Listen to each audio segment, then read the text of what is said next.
جی بسم اللہ الرحمن الرحیم وبہ نستعین وهو خیر المعین صلی اللہ علی سیدنا محمد وآلہ الطاہرین صلی اللہ ولایت فقیہ کے موضوع پہ آپ کی خدمت میں کتاب آیت اللہ جوادی عاملی حافظہ اللہ تعالی کی کتاب معروف ولایت فقیہ، ولایت، فقاہت و عدالت، اس سے آپ کی خدمت میں مطالب پیش کیے جا رہے تھے۔ فصل اول جو کہ انسان، آزادی، عبودیت، قانون، ان چار موضوعات کو لیے ہوئے تھی۔ آج انشاءاللہ تعالیٰ اس فصل اول کا اختتام ہم کریں گے اور بتوفیق الہی فصل دوم میں داخل ہو جائیں گے۔ اس کتاب کی 7 فصلیں ہیں۔ ابتدائی ترین جو مقدمات ہیں ترتیب سے آپ نے ملاحظہ کیے کہ وہ ہم نے حل کیے، اور قرآن و روایات اہل بیت علیہ السلام کے تناظر میں بالخصوص اسے دیکھا۔ آزادی کسے کہتے ہیں، آزادی مطلق اور محدود میں فرق کیا ہے، پھر آزادی کا عبودیت سے تعلق، اور عبودیت کے ضمن میں قانون، اور قانون کے ضمن میں نبوت سے ہم نے بحث کی، اور گزشتہ درس میں آپ نے اس بحث کو مطالعہ کیا کہ نبوت ضروری ہے انسان کے لیے، عقل کفایت نہیں کرتی، عقل بھی ضروری ہے۔ یا اگر الکافی کی روایت کے مطابق بات کریں تو اللہ تعالیٰ نے 2 حجت قرار دیے ہیں ہمارے لیے، ایک اندرونی ہے اور ایک بیرونی ہے۔ بیرونی حجت یہی انبیاء، رسل، ائمہ علیہ السلام ہے، جسے آپ ہادی سے تعبیر کرتے ہیں، کہ اس کے بعد علماء کا یہ وظیفہ قرار پاتا ہے کہ وہ ہدایت کریں اور انذار کا وظیفہ انجام دیں، جیسا کہ سورہ توبہ میں ہے لِيُنذِرُوا قَوْمَهُمْ اِذَا رَجَعُوا۔ انذار کا وظیفہ علماء کا بنتا ہے کہ اپنے علاقوں میں جب پلٹیں تو لوگوں کو دین کی طرف، اخلاقیات کی طرف اور توحید کی طرف راغب کریں، جس کا طریق اہل بیت علیہ السلام اور کتاب خدا کے ذریعے سے راغب کرنا ہے۔ آپ نے گزشتہ درس میں، کیونکہ ہم اس موضوع کو زیادہ لے کے نہیں چلے کیونکہ مطلب وہ سارے واضح بھی ہیں اور بقیہ اس کی بنیادیں دیگر علوم میں موجود ہیں، کیونکہ عقل تنہا انسان خود احساس کرتا ہے کافی نہیں ہے، عقل ضروری ہے، کیونکہ اگر عقل نہ ہوتی تو انسان کے لیے فہم مشکل ہو جاتا، اور اگر فطرت نہ ہوتی قبولیت ہی نہ ہوتی۔ اندر سے انسان ایک چیز کو قبول کب کرتا ہے کہ فطرت جواب دیتی ہے اسے۔ اس مطلب کو بھی ہم پیچھے پڑھ چکے ہیں کہ دین اسلام دین فطری ہے، لہذا فطرت انسانی وہ ہے کہ جو انبیاء علیہ السلام اور کتاب خدا کی بات کو قبول کرتی ہے، لیکن عقل کے ذریعے سے ہم اسے دائرہ فہم میں لے کے آتے ہیں۔ عقل نہ ہوتی تو ہم اسے سمجھتے ہی نہ، لہذا عقل ضروری ہے۔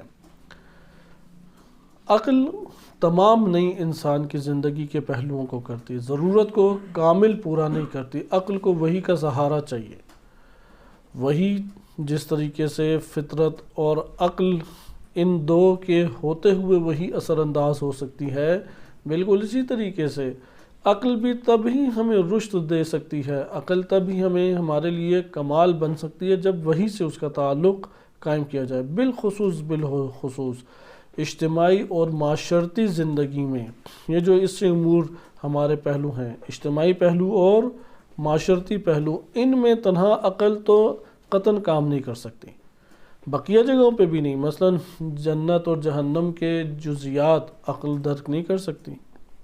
اسی طریقے سے اللہ سبحانہ و تعالیٰ کے ساتھ انسان کا جو ربط اور تعلق ہے، اس تعلق میں ایک محبت کا تعلق ہے۔ اللہ تعالیٰ بھی محبت کرتا ہے، ان اللہ یحب المتقین، قرآن نے ایک فہرست بیان کیا کہ اللہ کن افراد سے محبت کرتا ہے، اور بندوں کے لیے بھی ضروری قرار دیا وہ اللہ سے محبت کریں۔ عقل کو محبت کے فلسفے وہ نہ سمجھ آتے ہیں اور نہ عقل اس تک رسائی حاصل کرتی ہے۔ ایک انسان کے اندر ایک جنبہ موجود ہے محبت کا، لہذا عقل کی اپنا دائرہ کار ہے، اپنی حدود ہیں، اور اس کے ساتھ ہی انسان کا کمال ہے، اس لیے عقل ضروری ہے لیکن تمام نہیں۔ وعلیکم السلام۔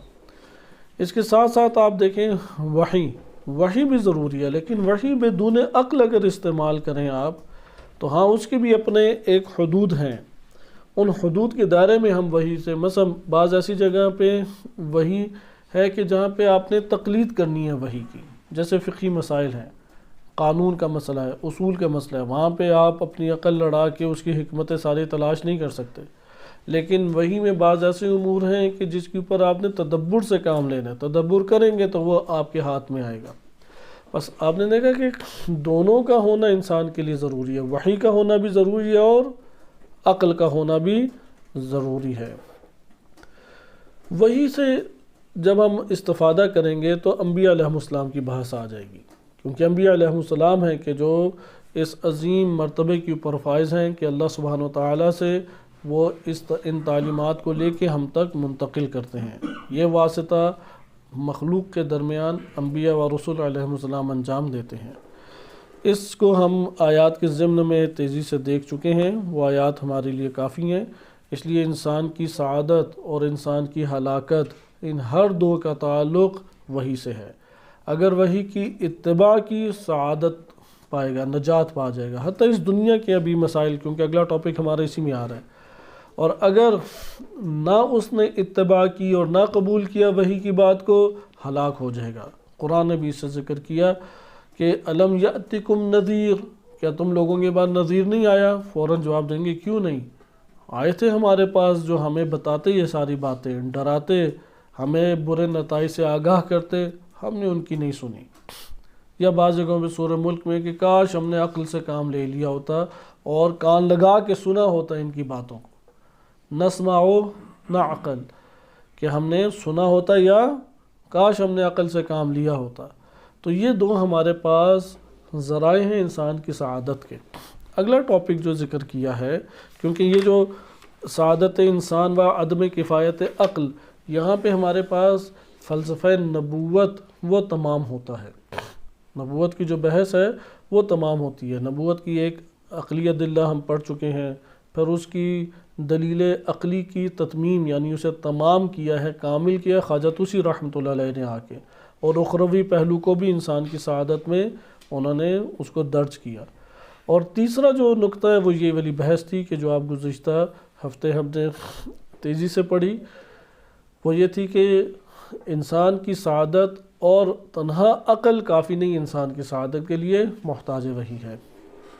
آج جو ہم ٹاپک شروع کر رہے ہیں، کیونکہ دو ٹاپک اب ہمارے رہ گئے، ایک ہے دین کا کمال، کمال دین اور خاتمیت اسلام، اور دوسرا ہمارے پاس اس میں پہلو آتا ہے کہ مختلف نگاہوں سے اسلام کے اجتماعی ابعاد، اسلام کے اجتماعی پہلو، مختلف نظریات اس میں جو آراء پائی جاتی ہیں، اس کے تناظر میں ہم دیکھیں گے۔ اس میں بھی ہم بہت تفصیل سے نہیں جاتے کیونکہ تفصیلی ٹاپک ہے اپنی جگہ پہ، کمال دین و خاتمیت اسلام، اور بہت ساری مثالیں مختلف انسانی شعبہ جات سے لا کے کمپیریزن کرتے ہوئے غربی یا بشری مختلف نظام جو قائم ہوئے ہیں اس کے ضمن میں اس کو ذکر کیا جائے، بہت بہترین ہو جائے۔ لیکن چونکہ وقت اس میں ہمارے پاس گنجائش نہیں ہے اور موضوعات بہت تفصیلی ہیں، اتنے اس کے اوپر ہم اکتفا کریں گے کہ لازمے سے استفادہ کیا ہے آیت اللہ جوادی عاملی حافظہ اللہ تعالیٰ نے، کہ ان دونوں میں لازم ملزوم ہیں۔ یہ ہو نہیں سکتا دین اسلام دین خاتم ہو، دین کامل ہو اور اس کے اندر تمام کمال نہ پایا جائے، یعنی دین اسلام دین اخیر ہے، سب سے آخری دین ہے، دین خاتم ہے، اس کے بعد کوئی اور دین نہیں ہے۔ ہو نہیں سکتا کہ یہ ہو اور اس میں تمام کے تمام کمال نہ پایا جائے، لہذا جب دین خاتم ہے تو دین کامل بھی ہے جس میں کوئی نقص نہیں۔ یہ دو آپس میں لازم الملزوم ہیں۔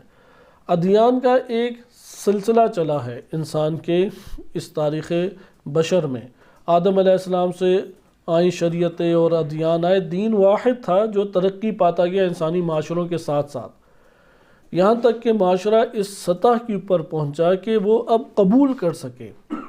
قبولیت کا جب مرحلہ آیا تو نبی صلی اللہ علیہ وسلم خاتم النبی قرار پائے اور دین اسلام خاتم دین و مذہب قرار پایا، اور اب اس کو نافذ کرنا ہے معاشرے میں، تو وہ جس طرح قرآن یعنی غلبہ دینا ہے، تو وہ نبی صلی اللہ علیہ وسلم کے آخری جانشین امام زمان امام مہدی علیہ السلام کے ہاتھوں سے انجام پائے گا۔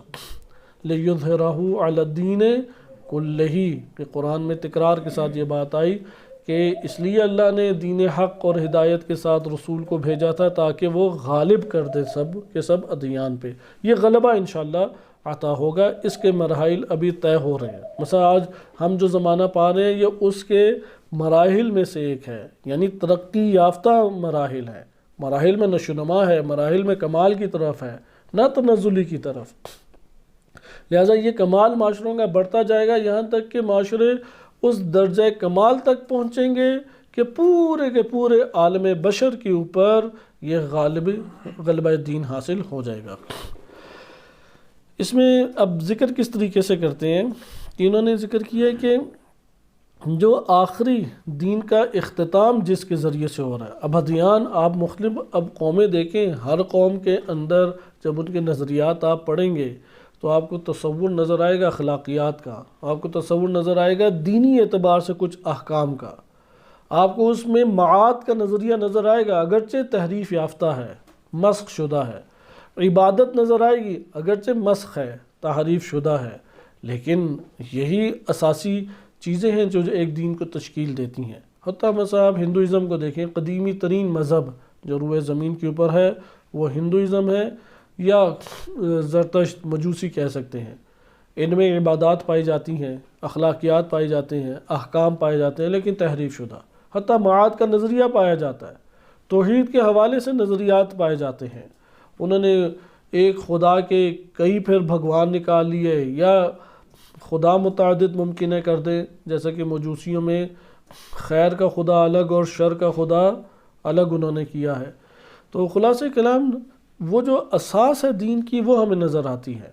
اس سے یہ پتہ لگتا ہے کہ ہاں کسی دور میں دین تھا اور دین تکمیل کا محتاج تھا۔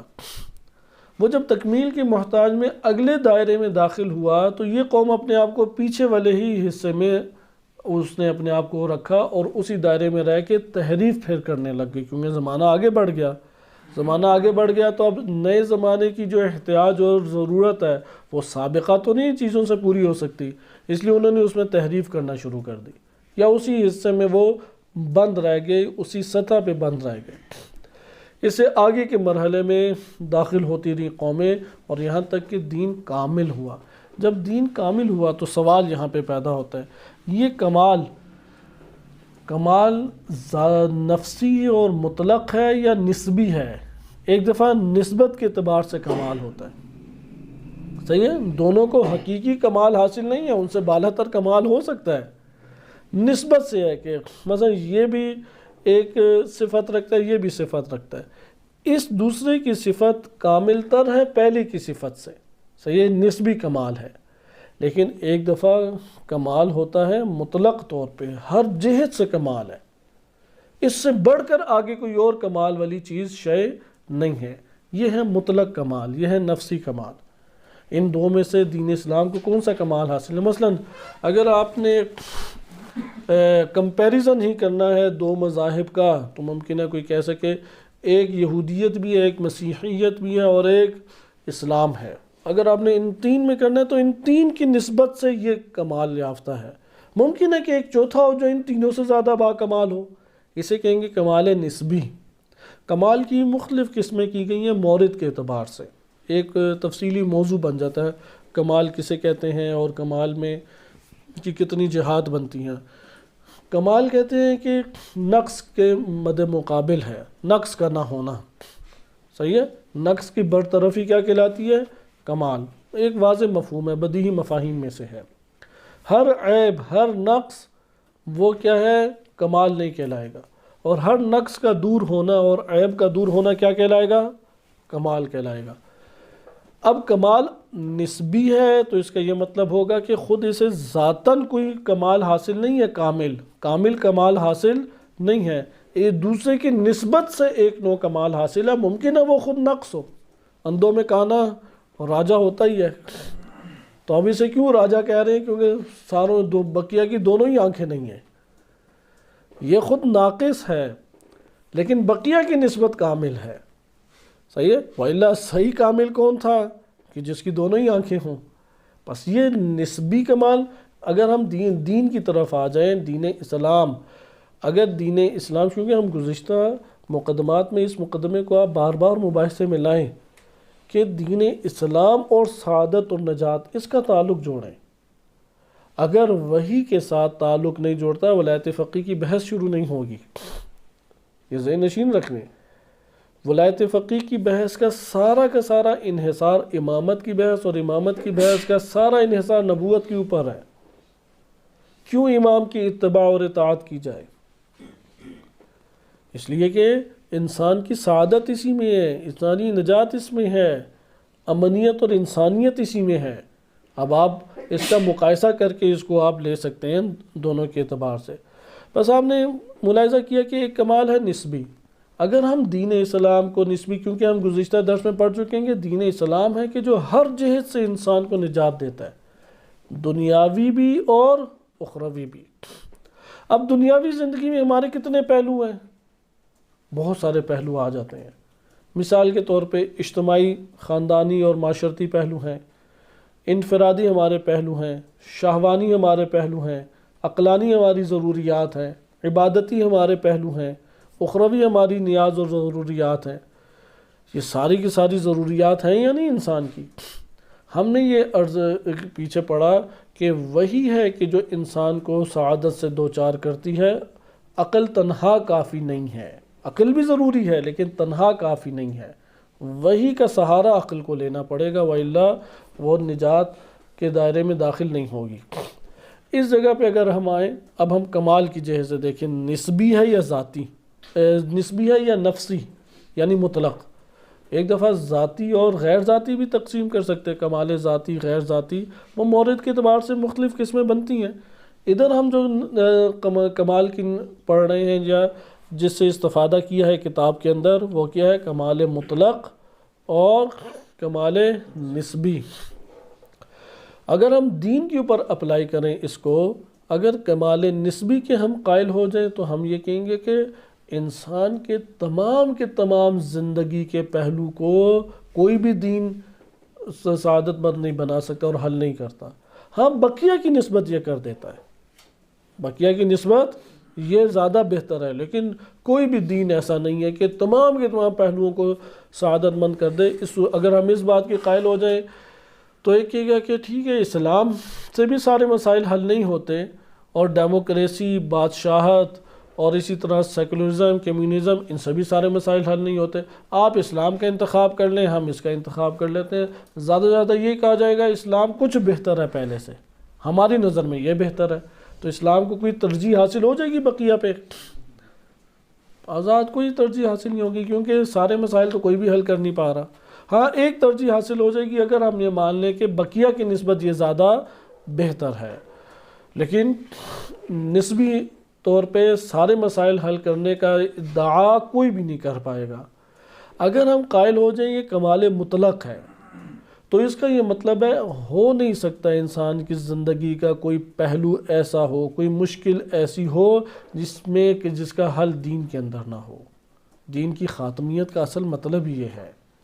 بشر ہے تو اس کے تمام پہلوؤں کو حل کرنا، اسے سعادت تک پہنچانا اور اسے نجات دینا، یہ دین اس کی استطاعت اور قابلیت رکھتا ہے، چونکہ کامل ہے، اس نے گھیرا ہوا ہے انسان کے تمام پہلوؤں کو. کمال مطلق سے ادھر کیا مراد ہوگی؟ تمام کے تمام پہلوؤں کو گھیرا ہوا ہے.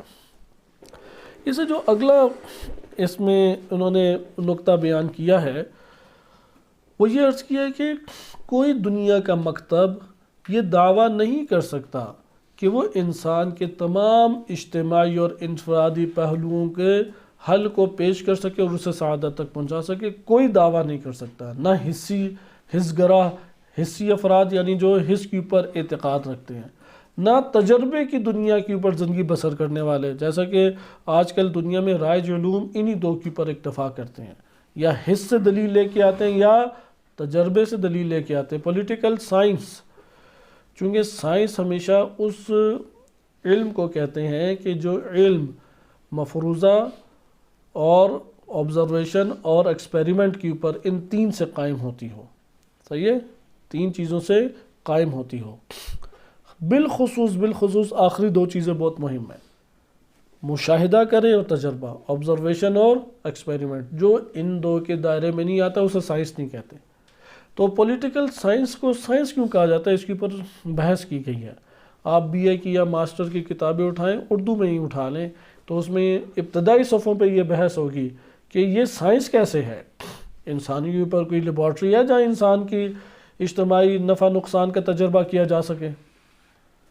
کہاں پہ ہے یہ؟ مثلا 1 کروڑ 22 کروڑ کا پاکستان کا ملک لے لیں، 20 کروڑ بنگلہ دیش لے لیں، انڈیا 1 ارب سے اوپر آبادی لے لیں. اس آبادی کے لیے یہ قانون یا یہ اصول نفع بخش ہے یا ضرر رساں ہے؟ اس کا ایکسپیریمنٹ کہاں کریں گے آپ؟ کوئی ہے آپ کے پاس جگہ؟ اس کا تو ایکسپیریمنٹ، پھر اسے سائنس کیوں کہتے ہیں؟ انہوں نے پکڑ کے اس کو پھر سائنس بنایا. انہوں نے کہا خود معاشرہ ایک ایکسپیریمنٹ ہے، اس لیے یہ ظالمانہ ایک پھر پہلو بن جاتا ہے. اور تعریف انہوں نے کی، جب پولیٹیکل سائنس ترجمہ کرتے ہیں آپ سیاسیات کا، کیونکہ سیاسیات میں کوئی سائنس شامل نہیں ہے. آپ یہ نہیں کہتے سیاسیات سائنس یا سائنس کی سیاسیات، لیکن پولیٹیکل سائنس آپ انگلش پہ کہتے ہیں. اس کی وجہ کیا ہے؟ کیونکہ پولیٹیکل سائنس لفظ ایجاد کیا گیا ہے حس گرا اور تجربی گرا نے، جو حس اور تجربے کے اوپر اعتقاد رکھتے ہیں. وہ یہ کہتے ہیں کہ یہ معاشرہ لیبارٹری ہے، اور یہ اس معاشرے میں گزرنے والا زمانہ یہ آبزرویشن ہے ہماری، یہ ہمارا مشاہدہ ہے. ایک معاشرے کے اندر ایک قانون جب ایک زمانے تک لاگو ہوگا تب ہمیں اس کے نفع اور نقصان کا پتہ لگے گا. تو دین اسلام یہاں کے کہتا ہے کتنے کروڑوں لوگوں کو پھر تم ڈبو گے، کتنے افراد کو نقصان کرو گے. اس لیے انہوں نے اس کا نام پولیٹیکل سائنس رکھا ہے. ان کے ہاں اس کے علاوہ سیاست ہو نہیں سکتی. ان کے جتنے بھی نظام بنائے جاتے ہیں وہ اسی طریقے سے نظام بنائے جاتے ہیں. اقتصادی نظام ہے، تعلیمی نظام ہے، سیاسی نظام ہے، پارلیمنٹ کے قوانین ہیں، اور قوانین مختلف بنتے رہتے ہیں، ٹوٹتے بنتے رہتے ہیں. اس کے تجربے کہتے ہیں، تجربے سے ایک بات ان کے سامنے آتی ہے، پھر اگلا تجربہ کرتے ہیں وہ، لیکن انسانوں کے اوپر تجربہ کرتے ہیں، اور اس سے انسانیت کا بہت بڑا نقصان ہوتا ہے. دین اسلام اس کا قائل نہیں ہے. لہٰذا اب جب یہ ادعا کریں گے تو یہاں پہ کمال انہیں مل سکے گا یا نسبی طور پہ ایک کمال کے مالک بنیں گے؟ کمال تو نہیں مل سکتا، کیونکہ 1 صدی گزرے گی، 50-60 سال گزریں گے، تب جو رزلٹ ان کے سامنے آئیں گے تب ماہر سیاسیات بیٹھ کے اس کا جائزہ لیں گے، اور حکمران جو ہے وہ اس کا احساس کریں گے، پھر ممکن ہے کوئی تبدیلی لا سکیں. دین اسلام یہاں پہ مختلف ہے. لہٰذا دوسرا نقطہ اس ضمن میں یہ ہے، کوئی بھی نظام اور کوئی بھی فلسفہ اور کوئی بھی نظریہ یہ دعویٰ نہیں کر سکتا کہ وہ انسان کی سعادت اور انسان کی نجات کے تمام پہلوؤں کو مد نظر رکھتے ہوئے ایک بات کہہ رہا ہے یا ایک قانون پیش کر رہا ہے، سوائے دین اسلام کے. صرف دین اسلام ہے کہ جو کسی بھی معاشرے میں کسی بھی خطے کے اوپر بسنے والے انسان کے لیے وہ کامل ایک حل رکھتا ہے، کامل اس کی سعادت کا نظام رکھتا ہے، اور کامل قابلیت اور صلاحیت رکھتا ہے کہ ہر قسم کی مشکل سے اس معاشرے کو نکال دے. اسلام کے علاوہ کوئی دعویٰ نہیں کر سکتا. لہٰذا دوسرا نقطہ انہوں نے یہ پیش کیا کہ کوئی مکتب ایسا نہیں ہے کہ وہ دنیاوی تدبیر میں کمال کا دعویٰ کر سکے. کمال نہائی یا خاتمیت فقط اور فقط دین اسلام کو حاصل ہے. ادھر سوال پیدا ہوگا، کوئی کہے گا یہ دین اسلام کو کیوں حاصل ہے؟ یہ میں تیسرا نقطہ خود جو کتاب کے اندر تیسرا نقطہ عرفانی اور فلسفی ہے، وہ عرفانی فلسفی یعنی عقل، نقل اور قرآن، ان سب کا ایک مجموعہ ہے. برہان حکمت مطالعہ کے نظریے کے تحت ہے گویا کہ. تیسرے نقطے کو میں ایک سوال ابھار کے آپ کی خدمت میں آسان کرتا ہوں. سوال یہ ہے کہ آپ کے پاس کیا دلیل ہے کہ دین اسلام یہ خاتمیت اور یہ کمال رکھتا ہے؟ آپ نے دین اسلام کو اپلائی کہاں پہ کیا ہے؟ ایک نبی صلی اللہ علیہ وسلم کا 10 سالہ دور، اس 10 سالہ دور میں پوری دنیا میں غلبہ نہیں تھا، صرف ایک خطے کے اوپر جزیرہ عرب کے اوپر غلبہ حاصل ہوا. اور اس کے بعد امیر المومنین علیہ السلام کا مکتب تشیع کے مطابق 5 سالہ تقریباً 5 سالہ دور وہ ایک غلبے کا دور ہے. تو اس میں غلبہ ہی امیر المومنین علیہ السلام کو حاصل نہیں ہوا کیونکہ مشکلات اتنی کھڑی کی گئیں. اس کے بعد 6 مہینے کا دور امام حسن مجتبیٰ علیہ السلام، وہ بھی مثل امیر المومنین غلبہ حاصل نہیں ہوا کہ دین کو اپلائی کر کے غالب کر کے آپ کہتے کہ اس نے سب مسائل حل کیے ہیں۔ پھر کون سا نظریہ ہے؟ وہ مہدویت آ کے رہ جاتا ہے، مہدویت میں ہوگا۔ وہ کہتے ہیں آپ کے پاس دلیل عملی قائم ہے، آپ دلیل لے کے آئیں گے دین اسلام سارے مسائل حل کرتا ہے۔ تو یہاں پہ وہ ایک عقلی دلیل دیتے ہیں، عملی بھی ہے۔ نبی صلی اللہ علیہ وسلم کا دور 10 سالہ وہ کاملاً عملی ہمارے پاس ایک دلیل ہے، لیکن ہم عقلی دلیل سے استفادہ کیا اور وہ انہوں نے یہ کیا کہ خاتمیت اور دین کا کمال نہائی کامل دین جو ہے اس کا دعویٰ فقط وہ دین کر سکتا ہے جو اس نشأت ناسوت ایک عرفانی اصطلاح ہے، مادی دنیا کو کہتے ہیں۔ طبیعت بھی عرفانی اصطلاح ہے، مادی دنیا کو کہتے ہیں کہ جس کی پہنچ ایسی ہو کہ وہ طبیعت سے لے کے ملاکوت یعنی مادی جہان سے لے کے برزخ کے حقائق تک اور برزخ سے جبروت یعنی برزخ سے قیامت تک تمام کے تمام حقائق کو شامل ہو، گھیرے ہوئے ہو، وہ دین اصل میں کامل ہے۔ آپ کا دین تو مادی جہان پہ ہی نہیں گھیرے ہوئے، آپ کا مکتب، آپ کا نظریہ دین اسلام کے علاوہ جتنے بھی مکاتب فکر ہیں وہ تو دنیا کے ظاہر کو ہی نہیں گھیرے ہوئے، کجا یہ کہ عالم برزخ یا عالم ملاکوت، عالم جبروت، یا آپ یہ کہہ لیں کہ قبر اور قیامت میں سعادت انسان اور انسان کی نجات کے بارے میں گفتگو کریں۔ لہٰذا آپ نے ملاحظہ کیا کہ ان کی پہنچ یہاں تک ہے۔ پھر اس سے بھی آگے پہنچ ہے دین کی، جو دین الہی ہے۔ بس دین الہی ایک جگہ کی زندگی کو منظم نہیں کر رہا، دین الہی ایک جگہ کی مشکلات انسان کی حل نہیں کر رہا، بلکہ اس دنیا کی مشکلات بھی حل کر رہا ہے، قبر کی دنیا کی مشکلات بھی حل کر رہا ہے، قیامت کے جہان کی بھی، اور پھر اس سے آگے رسائی ہے جسے عالم ربوبی کہتے ہیں، جسے مقام القاء کہتے ہیں۔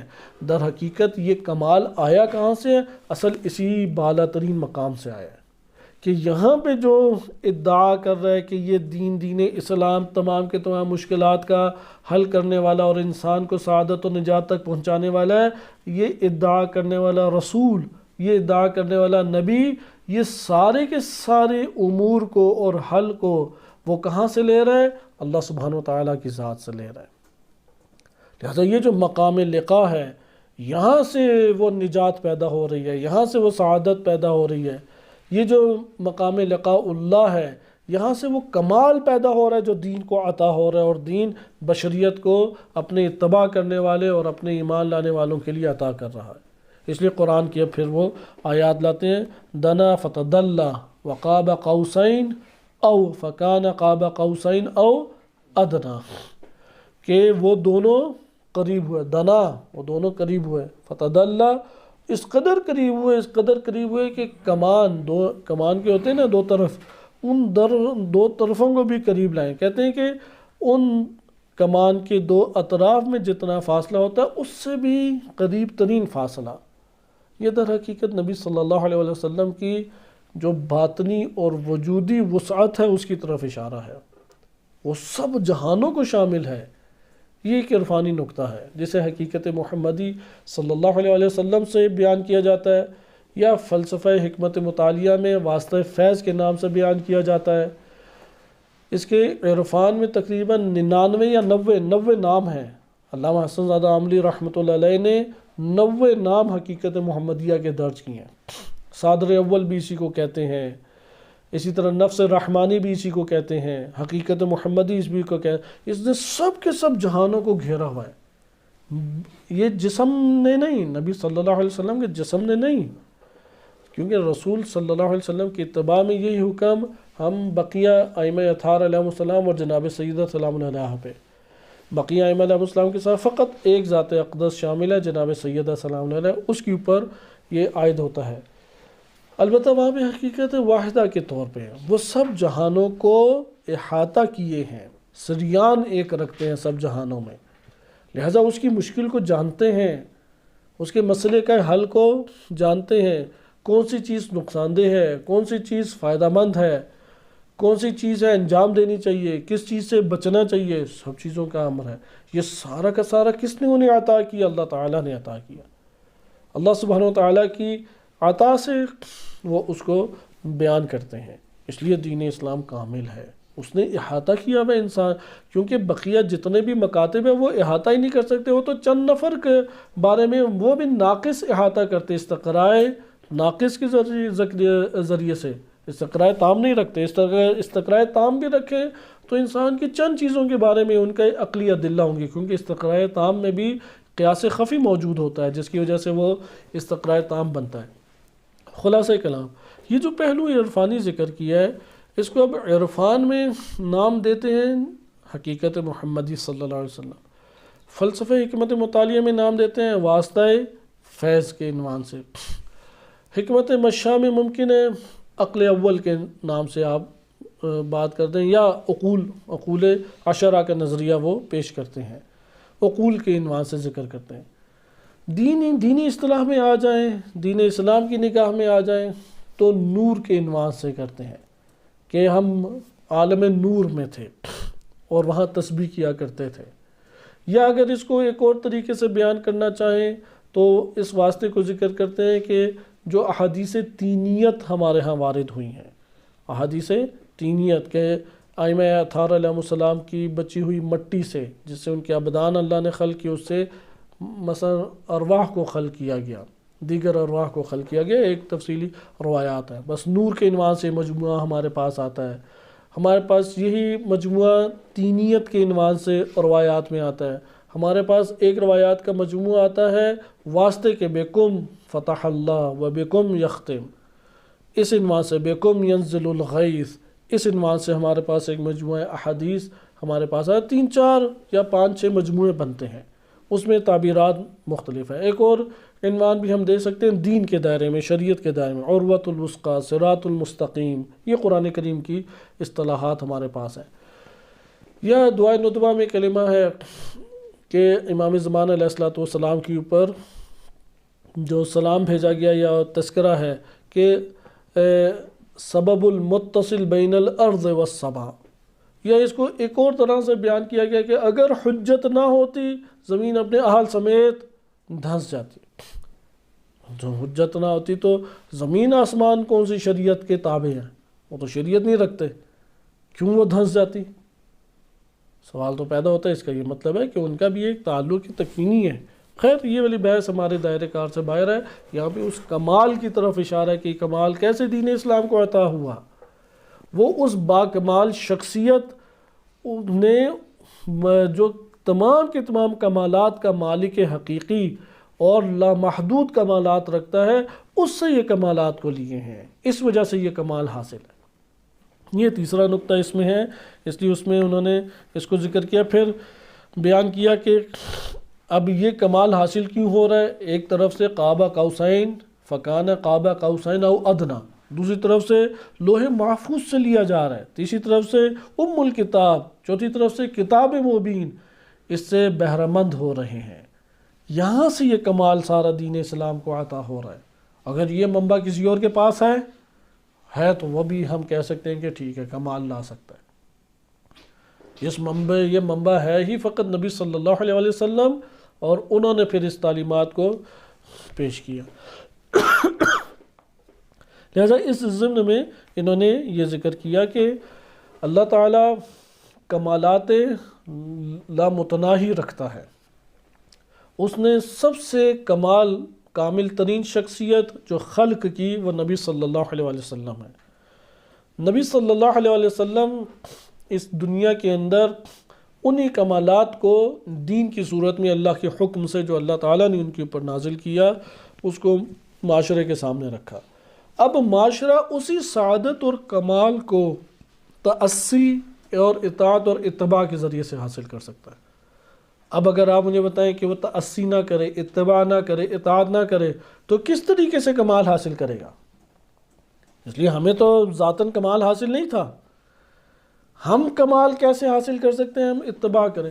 مثال کے طور پہ میں آج کا دن میں انفرادی ایک مثال دیتا ہوں تاکہ آپ کو اس سے حقائق پتہ لگ جائے کہ یہ بہت بڑی حقیقت ہے۔ یہ صرف اور صرف ایک مکتب کا، دنیا میں کئی 100 جو مذاہب اور مکاتب پائے جاتے ہیں ان میں سے ایک مکتب کی بات نہیں ہے، یہ حقیقت ہے۔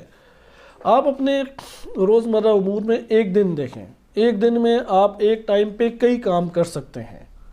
آپ ایک کام کو ترجیح دیتے ہیں، یہ ہماری عملی زندگی کے لیے بہت مہم ہے۔ فرصت کے اعتبار سے میں اور آپ سب برابر ہیں، اس فرصت سے کیسا فائدہ اٹھایا ہم سب مختلف ہیں۔ وَاللَّيْلِ إِذَا يَغْشَى وَالنَّهَارِ إِذَا تَجَلَّى وَمَا خَلَقَ الذَّكَرَ وَالْأُنثَى إِنَّ سَعْيَكُمْ لَشَتَّى، کوششیں مختلف ہیں تمہاری۔ خداوند متعال نے سورۃ اللیل میں قسم اٹھا کے کہا وَاللَّيْلِ إِذَا يَغْشَى کہ رات آتی ہے تو ڈھانپ دیتی ہے، وَالنَّهَارِ إِذَا تَجَلَّى جب دن چمک اٹھتا ہے، وَمَا خَلَقَ الذَّكَرَ وَالْأُنثَى جو مذکر اور مؤنث اس نے خلق کیے ہیں، إِنَّ سَعْيَكُمْ لَشَتَّى تم سب کی کوششیں ایک جیسی نہیں ہیں، مذکر مؤنث تو ہو۔ یہ سورج بھی چمکتا ہے، دن چھا جاتا ہے، رات غالب آ جاتی ہے، وَاللَّيْلِ إِذَا يَغْشَى چھا گئی رات پوری کے پورے قرۂ ارض کے اوپر، لیکن إِنَّ سَعْيَكُمْ لَشَتَّى یہ مختلف ہیں، ہماری کوششیں مختلف ہیں۔ آپ ایک وقت صبح کا ہی لے لیں، صبح کا 7-8 بجے ہیں، فجر کا وقت ہے یا بعد کا وقت ہے۔ اب ایک وقت میں آپ کے پاس فرصت ہے، ایک دفعہ تو آپ مجبور ہوتے ہیں ایک کام کریں، وہ الگ ہے۔ آپ کے پاس فرصت ہے کہ کئی کام کر سکتے ہیں، مثلا آپ سو سکتے ہیں، آپ جاگ سکتے ہیں، آپ گفتگو وغیرہ میں مشغول ہو سکتے ہیں، آپ کھانے پینے میں مشغول ہو سکتے ہیں، آپ تعلیم بھی حاصل کر سکتے ہیں، خدمت خلق بھی کر سکتے ہیں، ذکر اور عبادت بھی کر سکتے ہیں، کھیل کود بھی، بہت ساری چیزیں کر سکتے ہیں یا نہیں؟ آپ ان کاموں میں جس کو ترجیح دیں گے اس کے اعتبار سے کمال اور نقص سامنے آئے گا۔ یہ نہیں ہے کہ جو سوتا رہ جائے تو کہ میں کمال یافتہ بھی ہوں، کوئی موبائلوں میں کھیلتا رہ جائے کہ میں کمال یافتہ بھی ہوں۔ ادھر آپ کو پتہ لگے گی کہ میں کس کا انتخاب کروں۔ تأسی اگر دین اسلام کا معتقد ہے اور دین اسلام کو کامل جانتا ہے، کہے گا کہ میں ان امور میں ترجیح دینے کے لیے میں دین اسلام کی طرف رجوع کروں گا۔ امام معصوم سے پوچھتا ہوں کہ جو نبی صلی اللہ علیہ وسلم کے حقیقی جانشین اور سارا کا سارا رسول صلی اللہ علیہ وسلم کا علم اور شریعت کا بیان ان کے پاس محفوظ ہے، ان سے پوچھتا ہوں کہ کیا کروں میں؟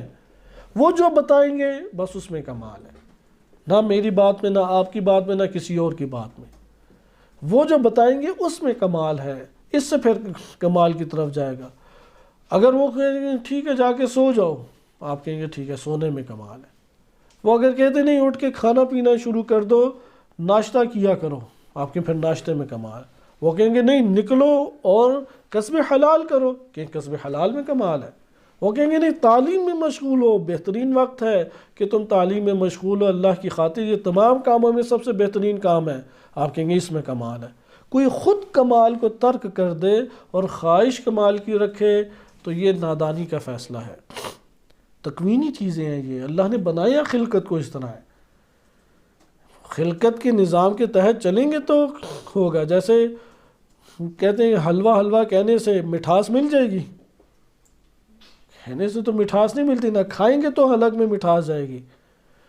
اسی طریقے سے یہاں پر بھی عمل انجام دیں گے تو اس سے ہم وابستہ ہوں گے۔ اس لیے اسی ضمن میں اسوہ اور انہوں نے پھر تأسی کی بات کی کہ یہ جو کمال ہے جو قدس ربوبی سے انہوں نے حاصل کیا ہے، وہاں پہ اگر اس نے تأسی کی تو اس کمال کے مراحل طے کرے گا، کمال مادی، کمال برزخی و قبر، کمال قیامت کا، اس سے آگے پھر لقاء اللہ کی منازل، یہ سارے کمال تب بھی حاصل کر پائے گا کہ جب ان سے وابستہ ہو جائے۔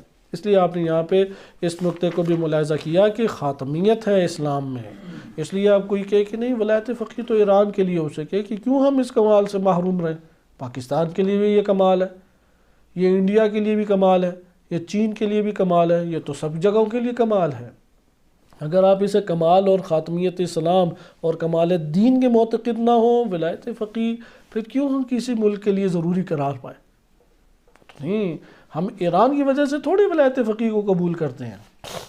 ممکن ہے ادھر یہ نظام نہ رہے، کبھی ایسا دور آ جائے، خدا نہ کرے ایسا آئے، اور انشاءاللہ نہیں آئے گا، لیکن نہ رہے تو ہمارے لیے ولایت فقیہ ختم، فلسفے ختم نہیں۔ فلسفے مثلا نبی صلی اللہ علیہ وسلم کی حکومت بعد میں باقی نہیں رہی، اور وہ ادامہ اس نے نہیں پایا، بادشاہت میں ان کے جگہ کو بادشاہت میں تبدیل کر دیا گیا، اور وہ بھی بدترین تاریخ بشریت کی بادشاہت۔ اس سے نبی صلی اللہ علیہ وسلم کا لایا ہوا نظام وہ اب قابل عمل نہیں رہا، ایسا نہیں ہے۔ لہٰذا آپ نے اس جگہ پہ ملاحظہ کیا کہ خاتمیت اور کمال کا ادعا ہر زمانے میں فقط و فقط دین اسلام کر سکتا ہے۔ چوتھا نقطہ اس میں، لیکن آپ یہ وجہ جان گئے کہ چونکہ اشراف رکھتا ہے یہ کمال نبی صلی اللہ علیہ وسلم اللہ تعالیٰ کی وجہ سے، اور اس لیے وہ انسان کے تمام مسائل کو حل کرنے کے یہ قابلیت رکھتا ہے۔ اب انسانی زندگی میں آپ یہ انفرادی فیصلے، چونکہ ہم انفرادی زیادہ زندگی بسر کرتے ہیں، اجتماعی زندگی کی طرف توجہ کم ہوتی ہے، اس لیے مثالیں بھی انفرادی زندگی کی زیادہ سمجھ آتی ہیں۔ آپ اپنی زندگی میں مختلف امور حل کرنا چاہتے ہیں، شادی کے مسائل ہیں، مثلا گھر میں نان نفقے کے مسائل ہیں، بچے کی تربیت کے مسائل ہیں، حتیٰ یہ چھوٹے چھوٹے مسائل، میں بچے کو یہ والی چیز پڑھاؤں یا نہ پڑھاؤں، کیونکہ بالآخر 15 سال تک وہ آپ کے ہاتھ میں ہے، اس کے بعد آزاد ہے، آپ اپنا فیصلہ خود اس کے اوپر کر سکتے ہیں۔ کہاں سے؟ اس چیز کو مد نظر رکھیں، دین اسلام کا مطالعہ کریں، دین اسلام میں تربیت کی امور کا مطالعہ کریں، معاشرے کے اثرات کا مطالعہ کریں، فوراً آپ اس حوالے سے ایک نشاندہی کر لیں گے۔ گھر میں لڑائی جھگڑے ہو جاتے ہیں، کس کا ہم ساتھ دیں، کس کی حمایت کریں، مختلف آپ کے پاس چیزیں آ جائیں گی۔ معاشرے کا ساتھ دیں، معاشرہ یہ بتاتا ہے میرے اوپر جو احسانات کی ہیں اس احسانات کا تقاضا اس کی حمایت کروں، لیکن دین اسلام کی طرف رجوع کریں، وہ آپ کو بتائے گا کہ ادھر ترجیح کیا رکھتا ہے۔ اس لیے دین اسلام کی اہمیت کو جانیں۔ ہمارے ہاں اکثر بیشتر دین اسلام کو قبول کرتے ہیں، عمل نہیں کرتے، یعنی اقرار تو ہے لیکن عمل کی دنیا میں بنجر زمین نظر آتی ہے۔ آپ عمل میں اسے آباد کر کے دیکھیں اور وہ قلیل تلخی اٹھا لیں جو ملے گی، تنہائی کی تلخی ہے، چھوڑ جانے کی تلخی ہے، یہ چند تلخیاں ملیں گی، لیکن اس کے بعد اس کا پھل دیکھیں کتنا شیرین اور بہترین پھل آپ کے سامنے آتا ہے۔ چوتھا نقطہ اس میں انہوں نے یہ ذکر کیا ہے اسی ضمن کے اندر کہ ہمارے پاس ہر زمانے میں کمال اور خاتمیت جو دین میں آتی ہے وہ در حقیقت نبوت اور عصمت نبی کی وجہ سے ہے، نظریہ نبوت و عصمت نبی کی وجہ سے ہے، اور یہ جو ہیں تمام کے تمام طبیعت اور بشر کے اوپر اعجاز رکھتے ہیں۔ لہٰذا یہاں سے پھر ایک برہانی ہمارے پاس دلیل قائم ہو جاتی ہے کہ دین اسلام کو جو خاتمیت حاصل ہوئی ہے وہ در حقیقت نظریہ نبوت کی وجہ سے، کیونکہ نبوت میں وہی نازل ہوتی ہے، اور نبی اکرم صلی اللہ علیہ وسلم کی عصمت کے 3-4 معنی ہمارے سامنے آتے ہیں، ابھی اس بحث میں داخل نہیں ہوتے۔ عصمت کی وجہ سے یہ ہے، اور عصمت کی بنیاد پہ ایک جامعیت پاس آتی ہے، یہ بذات خود ایک ہمارے پاس استدلال بن جاتا ہے۔ البتہ علم کلام میں اسی استدلال سے استفادہ کرتے ہیں۔ مثلا نبی اکرم صلی اللہ علیہ وسلم معصوم نہ ہوں تو 2 میں سے ایک بات ہے، اب جو بندہ ان کے پاس آیا ہے اس نے تو اپنے لیے راہ لینی ہے، یا وہ ہدایت یافتہ نکلے گا یا گمراہ۔ اگر رسول نے خطا کی تو یہ بندہ خطا کرے گا یا نہیں؟ تو اس کا یہ مطلب ہے ہو سکتا ہے کہ نبی صلی اللہ علیہ وسلم یا بعد میں ائمہ علیہ السلام کے لیے بھی یہی دلیل ہے کہ ائمہ اطہار علیہ السلام جو محافظ دین ہیں حقیقی اور خزان دین ہیں، وہ اگر اشتباہ کر دیں تو پوری کی پوری امت اشتباہ میں لگ جائے گی یا نہیں؟ کوئی اصلاح کرنے والا نہیں بچے گا پھر، اور اس طرح سے وہ دین سعادت مند نہیں ہو سکے گا۔ اس لیے یہ ایک برہان اس میں قائم کی۔ 5واں نقطہ اس کے اندر یہ ہے کہ قرآن کریم نے خود اس بات کی تصدیق کی، ذکر للعالمین، عالمین کے لیے قرآن کیا ہے؟ ذکرہ ہے، یاد دہانی ہے، نذیرا للبشر، تمام بشر کے لیے۔ ادھر کلمات دیکھیں، عالمین کا تذکرہ ہے، ایک معاشرے کا نہیں، جزیرہ عرب کا نہیں، قوم عرب کا نہیں، عالمین، ذکرہ للعالمین۔ قرآن کس کے لیے آیا ہے؟ یہ دین اسلام کس کے لیے؟ پورے عالمین کے لیے۔ نذیرا للبشر، تمام نوع بشر، چاہے مریخ پہ ہو چاہے کہکشاؤں میں ہو۔ ادھر یہ سوال عموماً آج کے دور میں پیدا ہوتا ہے، اچھا اگر مریخ میں یا کسی اور سیارے میں انسان آباد ہو گیا پھر کیا کرے گا؟ پھر کہیں گے ہاں پھر بھی یہی اتباع کرے گا، بشر ہے یا نہیں ادھر؟ آپ اس سے سوال کریں بشر ہے تو نذیر یہی ہے، نذیر نبی صلی اللہ علیہ وسلم اور ائمہ اطہار علیہ السلام ہے۔ تبیانا لکل شیء، انسان کی سعادت سے مربوط ہر شے اس کے اندر مذکور ہے۔ اور اس طرح قرآن کریم اور اطرت اہل بیت علیہ السلام اس کے ذریعے اس کی طرف رہنمائی آ جاتی ہے کہ ما فرطنا فی الکتاب من شیئن، کتاب میں ہم نے کسی بھی چیز میں تفریط نہیں کی، کوئی ایسی چیز چھوڑی ہی نہیں ہے کہ وہ نقص شمار ہو۔ ما فرطنا، کوئی تفریط نہیں کی، کوئی نقص نہیں چھوڑا، کوئی کوتاہی اس میں نہیں ہے، کامل ہے، جامع ہے، تمام ہے۔ بس قرآن کریم کے ان باتوں سے اور روایات اہل بیت علیہ السلام ادھر نہیں لے کے آئے، بہت طولانی بات ہو جاتی، اس سے ہمیں پتہ لگ جاتا ہے دین اسلام خاتمیت کے مرتبے پر فائز ہے، دین اسلام کامل ہے۔ تو یہ جو کمال ہے کمال مطلق ہے، بس خاتمیت اور کمال مطلق میں کیا ہو گیا؟ تلازم ہو گیا۔ جہاں دین تمام ہوگا اور تمام بشر کے لیے ہوگا، تمام عالمین کے لیے ہوگا، وہاں پہ کمال مطلق بھی اس کو حاصل ہوگا۔ اس لیے قرآن کریم نے پھر یہ ارشاد فرمایا الیوم اکملت لکم دینکم واتممت علیکم نعمتی ورضیت لکم الاسلام دینا۔ مکتب تشیع میں صحیح السند روایت وارد ہوئی ہے، اہل سنت میں بھی اس کے شواہد موجود ہیں۔ یہ آیت کریمہ یہ کسی شرعی حلال حرام کے مورد میں وارد ہوئی تھی کہ ایک جگہ پہ ایک جانور لے آئے ہوں کہ وہ حلال ہے یا حرام ہے، اس وقت یہ آیت نازل ہوئی ہو، یا حاکمیت کے مورد میں نازل ہوئی جب پورے کی پوری قوم کا حاکم اور رہبر اس کا اعلان کرنا تھا تب یہ آیت نازل ہوئی۔ کب یہ آیت نازل ہوئی؟ غدیر کے موقع پہ، حاکمیت کے موقع پہ۔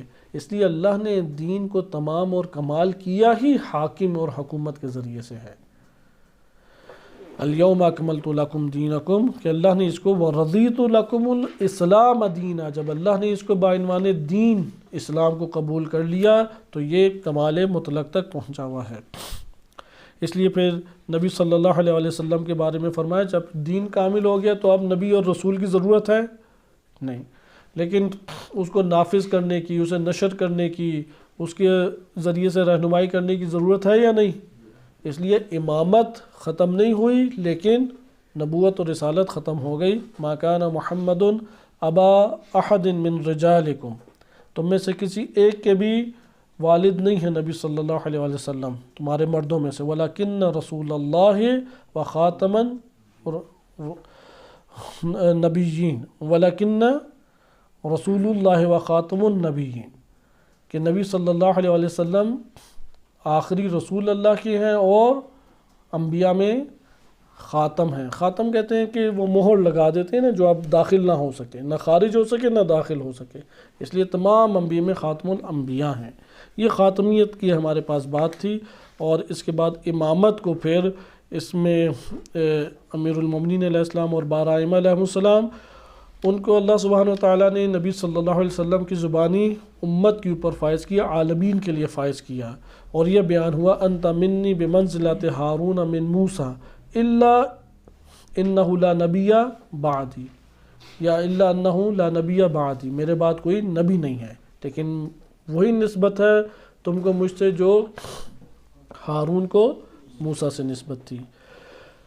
اگلا ٹاپک دیکھیں، وہ ہے کہ دین اسلام کے اجتماعی پہلو، مختلف آراء ہیں، 3 نظریات ادھر ذکر کی ہیں، اور بھی آپ جم کر کے لا سکتے ہیں، لیکن ہم نے چونکہ تیسرے کی انہوں نے درست قرار دیا۔ پہلا نظریہ یہ ہے دین اسلام اجتماعی زندگی رکھتا ہے یا نہیں۔ یہاں پہ آپ اجتماعی زندگی پہ بہت غور و فکر کریں، انسان کی اجتماعی زندگی کا پہلو بہت اہم ہے، اور اجتماعی زندگی کا آغاز ایک گھرانے سے ہوتا ہے، اس لیے اپنے گھرانے میں صرف اور صرف یہ کبھی بھی خوشی قرار نہ دیں کہ پیٹ بھر کے اچھے طور پہ اچھے لباس مہیا ہے، اچھا کھانا مہیا ہے، اچھی چھت مہیا ہے، اچھا محلہ مہیا ہے اور عزت و شرف کے ساتھ رہ رہے ہیں، صرف اتنی مقدار نہ رکھیں۔ دیکھیں کہ ان کی رجحانات کیا ہیں، میلانات کیا ہیں، دیکھیں کہ ان کی صفات کیا ہیں۔ ایک دفعہ رغبت ساری ہی شہوانی ہے تو ادھر نصیحت کریں کہ اس کو کنٹرول کرے۔ اگر دیکھیں گے سارے اوصاف جو ہیں ان کے وہ تنزلی کے اوصاف ہیں، یعنی کھیل کود، تماشا، گپ شپ، غیبت، جھوٹ، تہمت، حلال حرام کی کوئی تمیز، اس طرح کے اوصاف ہیں، تو ادھر انذار کریں ہم ادھر۔ اچھا، یہ اب ہمارے پاس گھرانہ ایک معاشرہ ہے، اس معاشرے کے اندر جا کے صرف خوشی منا کے ہم نہ آ جائیں. مثلا ہم اپنے گھروں میں ایک مدت کے بعد جاتے ہیں, صرف خوشی منا کے نہ آ جائیں. باہر تبلیغ کا سوچیں, گھر والوں کو آزاد چھوڑیں. نہیں, گھر والوں میں جب آپ انذار کریں گے, کوئی مخالف کوئی موافق ہو جائے گا تو آپ کہیں گے نہیں نہیں میں گھر والوں کی مخالفت نہیں بول سکتا. یہ سیرت انبیاء و ائمہ علیہ السلام کے خلاف ہے. مخالف ہوتا ہونے دیں, موافق بھی تو ہو رہے ہیں, لیکن مخالف سے بھی مخالفت دین کے دائرے کے اندر کی جائے. اور یہ وہ وجہ ہے کہ پرائے جو ہیں, جو بیرونی ہیں, وہ اپنوں سے قریب تر ہو جاتے ہیں. سلمان من اہل البیت, سلمان اپنے ہو جاتے ہیں, فارس سے آئے تھے, لیکن اپنے جو ابو لہب ہے سگا, وہ باہر ہو جاتا ہے. یہ آزمائش کاٹنا ضروری ہے ہر انسان کے لیے, ہر انسان کے لیے ضروری ہے. اپنوں میں دو حلقے بن جائیں گے, موافق مخالف. مخالف سے تحمل کے ساتھ, صبر کے ساتھ, اخلاق کے ساتھ, احسان کے ساتھ, اس طرح سے برتاؤ کریں اس سے, لیکن یہ نہ کریں کہ اپنی سرزمین کو چھوڑ دیں. اس لیے یہ جو اگلا ٹاپک ہے, یہ ٹاپک در حقیقت اسلام کے اجتماعی پہلو, اسلام کے اجتماعی پہلو ہیں یا نہیں, مختلف نظریں ہیں, کیونکہ انسان کے پہلو بہت زیادہ اجتماعی.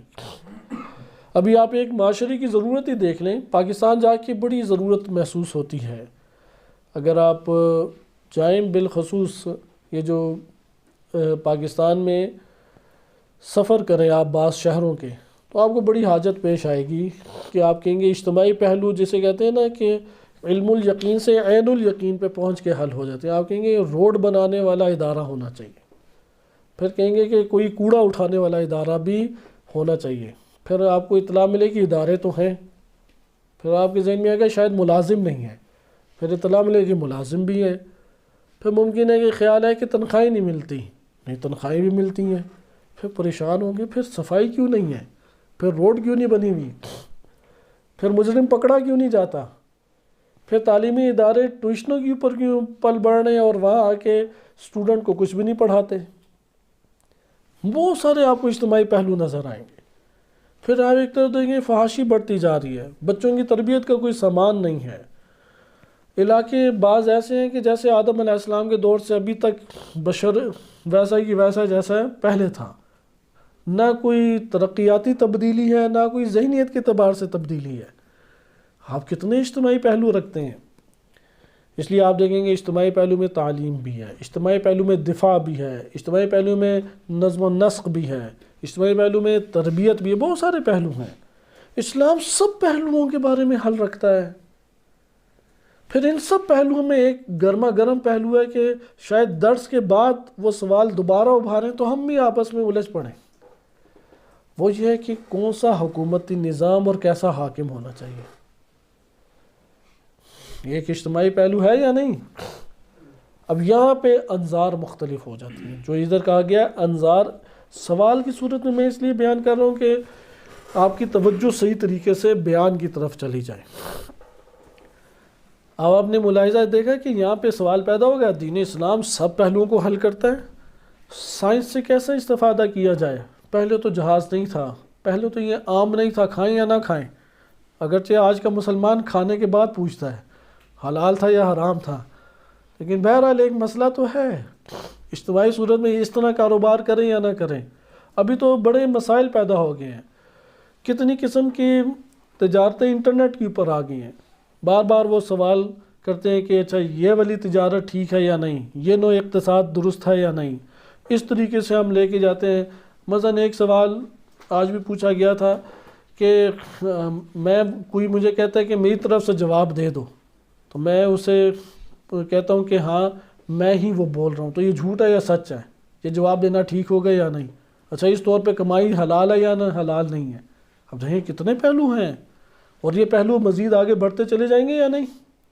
ابھی آپ نے دیکھا پہلے ہوتے تھے عملی طور پہ گودام پڑے ہوتے تھے, ان گوداموں کے ذریعے سے تجارت ہوتی تھی. اب عالمی سطح پہ گودام بن گئے ہیں. مثلا ایک گودام ایک ملک کے اندر ہے, کئی کلومیٹر کے اوپر بنائے ہوئے ہیں, ادھر اشیاء پڑی ہوئی ہیں. اب نیٹ پہ ساری تجارت ہو رہی ہے. نیٹ پہ تو کوئی چیز رد و بدل نہیں ہو رہی, نیٹ کی پر انجام پائے گی, کئی مہینوں کے بعد پہنچے گی. بلکہ اب گودام کے اندر کی تجارت آ گئی, گودام سے باہر ہی نہیں جانی. مثلا یہ آپ سمجھ لیں کہ یہ ڈھیر ہے ایک جنس کا یہ مثلا مسٹر اے کے لیے ہے، اب مسٹر بی کہتا ہے کہ میں نے مسٹر اے سے خرید لیا، تو وہ وہاں پہ چشمہ صرف سٹیکر کر دے گا یہ مسٹر بی کا ہو گیا۔ اب یہاں پہ کوئی ادلا بدلا ہوا ہے؟ کوئی ادلا بدلا نہیں ہوا، عملاً تو نہیں ہوا نا، کاغذوں میں ہو گیا، انٹرنیٹ میں ہو گیا، وہ فارم جو پر تھا ہو گیا، یہ حلال ہے یا حرام؟ کیونکہ آپ جب بیع کی شرائط پڑھیں گے اس میں قبض ضروری ہے، وہ آپ کے قبضے میں آ سکے، وہ آپ کے پاس منتقل ہو سکے جنس، یہ اب سارے اشتہاد کی ضرورت ادھر پیش آ گئی۔ کرونا کے ساتھ میں سفر کروں یا نہ کروں گا تو ساروں کو آلودہ کروں گا، جائز ہے یا نہیں؟ 40 کے لیے جا رہا ہوں، ائمہ علیہ السلام نے کہاں لکھا ہے یا کس آیت اور روایت میں آیا کہ ویزا دکھاؤ تو جاؤ؟ ویزے کے بغیر جا سکتا ہوں یا نہیں جا سکتا؟ بارڈر کو میں غیر قانونی توڑ کے جا سکتا ہوں یا نہیں؟ اچھا اگر چلا گیا اور غلط تھا، زیارت ہوگی یا نہیں؟ بجلی چوری کر کے کنڈا ڈال کے میں موٹر سے پانی نکالتا ہوں، اس سے غسل کیا ہے، غسل کر کے نمازیں پڑھی ہیں، ٹھیک ہے یا غلط؟ کتنے ہی سوالات پیدا ہو جاتے ہیں اجتماعی دنیا، آپ دیکھ ان سب کا حل ہے دین اسلام کے پاس؟ سوال پیدا ہوتا ہے یا نہیں؟ دین اسلام کے پاس ان سب چیزوں کا حل موجود ہے یا نہیں؟ پہلی نظر یہ ہے کہ دین اسلام فقط اور فقط 2 سے 3 چیزوں کا مجموعہ ہے۔ ایک دین اسلام میں ہے عبادات اور ایک دین اسلام میں ہے اخلاقیات، اور دین اسلام میں تھوڑے بہت ہیں احکام۔ یہ سارے کے سارے فردی جہد سے ہیں، اجتماعی جہد سے کچھ بھی نہیں ہے۔ اس لیے اجتماعی جہد سے دین اسلام نے آپ کو آزاد رکھا ہے۔ آپ ڈیموکریسی کے قائل ہوں، آپ بادشاہت کے قائل ہوں، آپ ولایت فقیہ کے قائل ہوں، آپ خلافت کے قائل ہوں، امامت کے قائل ہوں، آپ کی مرضی ہے۔ اجتماعی طور پہ دین اسلام نے کچھ ذکر نہیں کیا۔ آپ نے فردی طور پہ عبادات انجام دینی ہے، فردی طور پہ اپنے اخلاقیات درست کریں، اور فردی طور پہ جو حلال حرام ہے اس کو انفرادی طور پہ انجام دیں۔ ایک تفکر ہے یہ۔ اس لیے سیاسی طور پہ اسی طرح دفاعی طور پہ، عدالتی طور پہ، یہ ساری چیزیں دین سے خارج ہیں۔ دین نے ان کے بارے میں، اجتماعی دنیا کے بارے میں کچھ بیان نہیں کیا۔ یہ پہلی نگاہ ہے۔ وہ یہ تینوں نگاہ ان لوگوں کی ہے جو دین اسلام کو قبول کرتے ہیں اور پیرو ہیں دین کے، یہ غربیوں کی نہیں ہے۔ دین اسلام کے جو پیرو ہیں ان کی یہ نگاہیں ہیں۔ بعض نگاہ رکھتے ہیں کہ یار تم جاب کرو، یہ تھوڑی پریشانی ہے کہ کیا ہے کیسا ہے، تمہارا کام جاب سے ہونا چاہیے، تم نے ووٹ ڈالنا ہے، وہ ہندو ہے، مسلمان ہے، سکھ ہے، سنی ہے، شیعہ ہے، عادل ہے، غیر عادل ہے، یہ کیا ساری باتیں ہیں؟ دین اسلام میں کوئی ایسی چیز نہیں ہے۔ یہ لوگوں نے خود ہی گھڑ لی ہے۔ ایک نے ولایت فقیہ گھڑ لیا، ماضی میں امامت کا دور تھا تو امامت اس دور کے لیے تھی، آج کا ہے امامت۔ تو یہ پہلی نگاہ ہے کہ فردی دین اسلام فردی جہت رکھتا ہے، کوئی اجتماعی پہلو نہیں رکھتا۔ دوسرا نظریہ یہ ہے کہ وہ اصل دین کا جو ہے وہ اقرار کرتے ہیں اور اس کے اجتماعی پہلو کا بھی اقرار کرتے ہیں۔ کہتے ہیں ہاں دین اسلام عبادات اخلاقیات کا مجموعہ ہے، اور دین اسلام کے اندر اجتماعی امور بھی ذکر کیے گئے ہیں، بین المللی امور بھی ذکر کیے گئے ہیں۔ دین اسلام میں حکومت کے قائم کرنے کا تذکرہ آیا ہے، دین اسلام نے ضروری قرار دیا کہ حاکم ہونا چاہیے، لیکن دین اسلام نے یہ بیان نہیں کیا کہ وہ نظام حکومت کیسا ہونا چاہیے، وہ جمہوری ہو یا غیر جمہوری ہو۔ دین اسلام نے یہ بیان نہیں کیا کہ حاکم جو ہوگا وہ انتصابی ہوگا یا انتخابی ہوگا، یہ چیزیں دین اسلام نے پیش نہیں کی۔ اب دوسرے والے پہلے کی نسبت ترقی یافتہ نظر آ رہے ہیں، وہ دین اسلام کے ہماگیر پہلوؤں کو ذکر کر رہے ہیں، کہہ رہے ہیں کہ ہاں دین اسلام میں عبادات بھی ہیں، دین اسلام میں اخلاقیات بھی ہیں، یہ عبادات اجتماعی بھی ہیں، عبادات فردی بھی ہیں، اخلاقی اجتماعی بھی ہے، اخلاق اجتماعی بھی ہے، اخلاق فردی بھی ہے، حلال حرام اجتماعی اور حلال حرام فردی بھی ہے۔ اس کے ساتھ ساتھ دین اسلام نے سیاسی امور بھی ذکر کیے ہیں۔ حکومت لازم ہے کہ حکومت ہو، دین اسلام نے کہا ہے کہ حاکم بھی ہونا چاہیے، لیکن دین اسلام نے یہ نہیں ذکر کیا کہ حکومت کس انداز کی ہو، جمہوری ہو، ڈیموکریسی ہو، فیشزم ہو، امپریلزم ہو، یا کمیونزم ہو، سوشلزم ہو، نہیں کچھ بیان نہیں کیا۔ آزاد ہیں آپ، جس مرضی کو اختیار کر لیں، ہاں ایسا اختیار کریں مکس کر دیں، جیسا کہ کیسے مکس کریں؟ اسلامی ڈیموکریسی، اسلامی امپیریلزم، اسلامی کمیونزم، اسلامی سوشلزم، اسلامک بینکنگ اقتصاد میں آ جائے، اسلامی ایجوکیشن، اسلامی تعلیم، سارے کی سارے اسلامی کے جال میں بچھائے، آزاد ہیں آپ، قبول کریں انہیں، لیکن یہ نہیں بتایا حاکم کیسے انتخاب کریں، حاکم کیسا ہو؟ انتصابی ہو کہ اللہ نے نصب کیا اور امام کی طرف سے تائید ہے اسے، یا نہیں لوگ خود انتخاب کر سکتے ہیں، ووٹ ڈالیں، انتخاب کر کے اپنے اوپر حاکم بنا دیں اور پھر اس کے پیچھے چلیں، اور اگر صحیح نہ نکلے تو خوب بعد میں بے شک گالیاں دیں، کوئی مسئلہ نہیں۔ اسلام نے کوئی حاکم کے بارے میں یہ نہیں بیان کیا انتصابی یا انتخابی۔ یہ دوسری رائے۔ تیسری رائے یہ ہے کہ دین اسلام وہ عبادی بھی ہے، اخلاقی بھی ہے، شریعت کے اجتماعی فردی تمام قوانین کو لیے ہوئے ہے، اسلامی سیاست کو بھی ذکر کرتا ہے، لیکن اس کے ساتھ ساتھ نظام حکومت کو بھی ذکر کرتا ہے، صرف حکومت کی تلقین نہیں ہے، حکومت بنانے کے ساتھ ساتھ نظام حکومت کو بھی دین اسلام نے بیان کیا ہے۔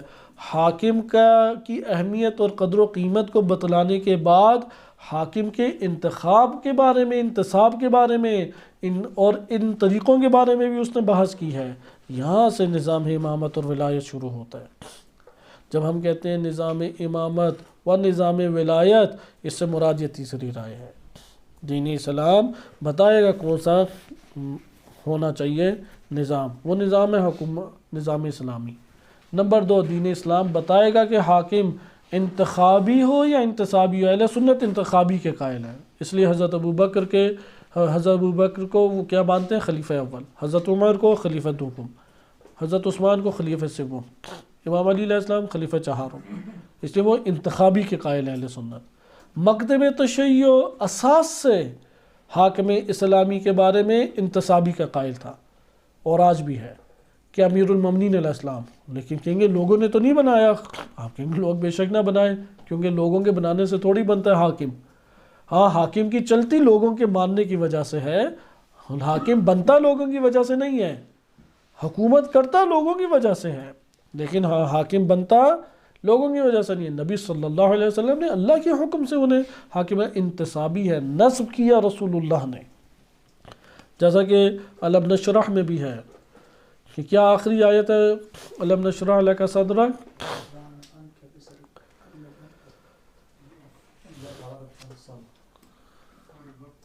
کیا آیت ہے؟ فَإِذَا فَرَغْتَ فَانْصَبْ، کہ جب آپ فراغت پا لیں تمام شرعی امور کو بیان کرنے، تبیین کرنے اور تمام امور کو انجام دینے کے بعد فارغ ہو جائیں، فَانْصَبْ، تو پھر منصوب کریں اس کے لیے، اس لیے انتصابی ہے۔ اور اس کے اوپر پھر ہمارے پاس ادلہ ہیں۔ اس کے بعد انہوں نے نظر سوم کے اوپر قرآن کریم کی جامعیت کو ذکر کیا، عبادت میں جامعیت، اور اس طریقے سے، اور پھر ایک اور نقطہ ذکر کیا کہ آج گنجائش نہیں، اس کی باقی بچی ہمارے پاس، اگلے درس میں ہم پڑھیں گے۔ وہ یہ ہے کہ قرآن کریم اور روایات اہل بیت علیہ السلام سے معلوم ہوتا ہے دین اسلام در حقیقت معاشرے کے اعتبار سے انسان کو ڈیل کرتا ہے، فقط فردی اعتبار سے نہیں۔ یعنی جس طریقے سے گلاب میں کل اس کی قیمت کیا ہوتی ہے؟ خوشبو، اگر وہ خوشبو نکال دیں گلاب کی کیا قیمت ہے؟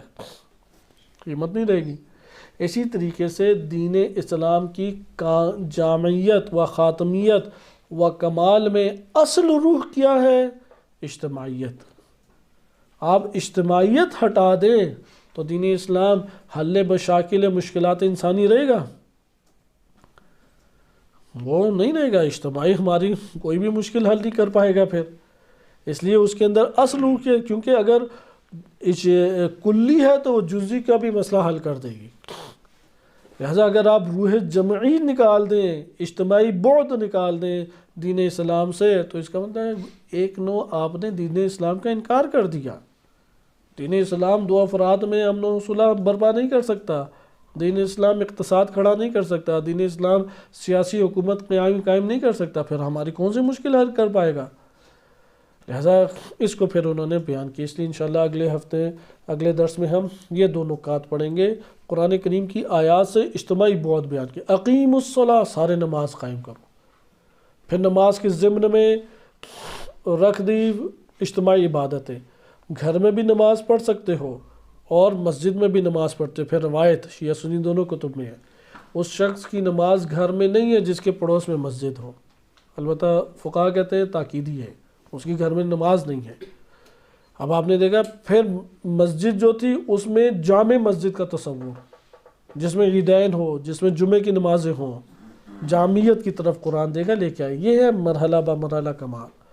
یہ عبادی بعد آپ کے سامنے آ گیا۔ اس کے بعد سیاسی بعد کی مثالیں ہیں، حقوق اور قانون کے اعتبار سے بعد کی مثالیں ہیں، دیگر تعلیم کے اعتبار سے مثالیں ہیں۔ وہ قرآن سے انہوں نے مثالیں پیش کی، وہ مثالیں جو اجتماعی پہلو رکھتی ہیں۔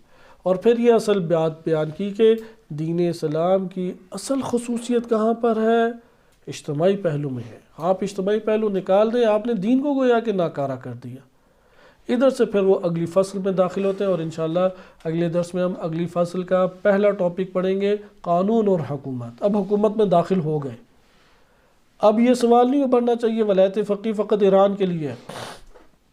ولایت فقیہ جو ہے وہ ایک جدید چیز ہے، ولایت فقیہ کا کوئی مطلب ہی نہیں بنتا سارے فقہا ولی فقیہ ہیں، نہیں۔ پیچھے اب ہم ایک طویل بیان پڑھ رہے ہیں۔ ہاں بعض شبہات جو قائم ہوتے ہیں اب ہم حکومت اور حاکم کے درمیان آ جائیں گے، اس لیے یہ تیسری فصل میں انہوں نے ذکر ہی یہ چند چیزیں کی ہیں، قانون اور حکومت دوسری فصل میں، اور لوگوں کا تعلق آیا جبری ہے جبری نہیں ہے، لوگوں کا کیا کردار ہے، کہاں یہ حکومت پہنچانا چاہتی ہے، اس کو انشاءاللہ فصل دوم میں اب ہم مطالعہ کریں گے۔ صلی اللہ علیہ سیدنا محمد وآلہ طاہرین۔